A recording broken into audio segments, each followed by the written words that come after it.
Elle est une vedette au Canada anglais, très connue, méconnue ici au Québec. Son livre vient d'être publié en français, Les guerriers de l'impossible. Elle est docteure, elle a travaillé en Afrique, en Afghanistan, en Asie. Elle et son mari ont lancé un organisme pour aider les enfants victimes de la guerre, Wild Child Canada. Je l'ai rencontrée un peu plus tôt cette semaine à Montréal. Samantha Knott, bienvenue à Montréal. Merci beaucoup. On vous a invité au World Press Photo. Je trouvais que ça allait bien avec vous. Vous avez tellement voyagé dans la vie, vous êtes allé dans les zones de guerre. Et vous publiez en français votre livre, après l'avoir publié en anglais, Guerrier de l'impossible, qui n'est pas très jojo, c'est pas très optimiste, votre livre. Hein? Il y a des moments d'optimisme, je trouve. Parce qu'essentiellement, vous dites, ça va durer tant que les grandes puissances vont gaver, c'est votre expression, vont envoyer des armes, que ça fait l'affaire de l'Occident, ces conflits-là, d'une certaine façon. C'est votre théorie. C'est une de mes théories, oui. C'est les armes, c'est aussi l'aide humanitaire qui ne marche pas dans toutes les circonstances. Nous sommes toujours en train d'investir dans la guerre, si c'est notre plan de pension, par exemple. Mais aussi, oui, les armes. Et aussi, on investit dans des politiciens corrompus, par exemple. Alors, il y a beaucoup de raisons pour lesquelles nous sommes impliqués dans les conflits qui se passent en dehors de nos frontières. Mais on ne pense pas souvent à ces choses.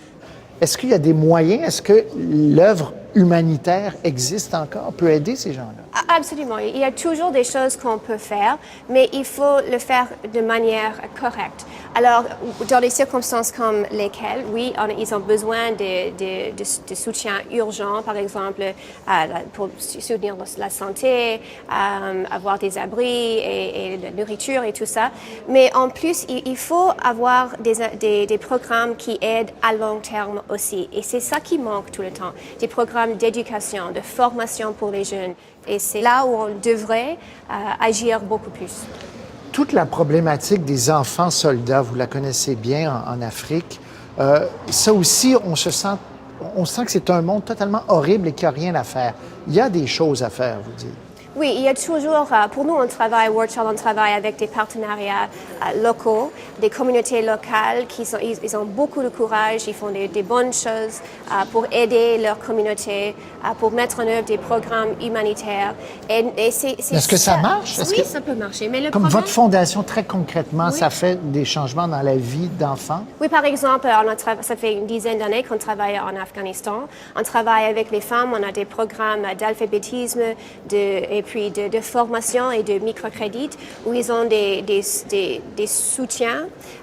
Et ce qu'on a trouvé, c'est après 2-3 ans, ces femmes qui vivaient dans la rue, ces enfants n'allaient pas à l'école. Après 2 ans, ils peuvent lire et écrire. Ils ont des entreprises, ils ont de l'argent, leurs enfants vont à l'école. Et ils ont une future qui est complètement différente qu'ils avaient avant tout cela. Vous dites, quand il y a des désastres naturels, là, il y a la mode en Haïti, par exemple. Il y a eu un flux énorme d'argent, le tsunami. Ça, c'est le typhon Haiyan. Quand il y a des choses comme ça, là, vous dites, ça fonctionne. Les gens donnent beaucoup, mais attention, ce n'est pas ce qu'il y a de plus efficace, quoi. Il faut réagir. Quand il y a une crise comme ça, le tremblement de terre en Haïti, oui, il faut aider les gens. Mais ce qui se passe, c'est que c'est toujours des investissements à court terme, mais c'est à long terme, c'est les problèmes structurels qu'on doit adresser. Et si c'est toujours des choses qui sont très courtes, ça peut créer de dépendance avec les communautés sur le terrain. Et aussi, il y a beaucoup d'exploitation quand c'est toujours comme ça, quand il y a beaucoup d'argent qui arrive sur le terrain, beaucoup de monde qui s'implique. Et il y a des fois aussi que ces gens ne sachent pas exactement ce que les communautés ont besoin. Cahier de l'impossible, Samantha Knott. C'est fort intéressant, même si des fois on peut ne pas être en accord. C'est une discussion fort intéressante sur la planète, sur l'avenir, puis vous êtes impliqué. Merci beaucoup. Merci beaucoup, c'est très gentil. À la prochaine. À la prochaine.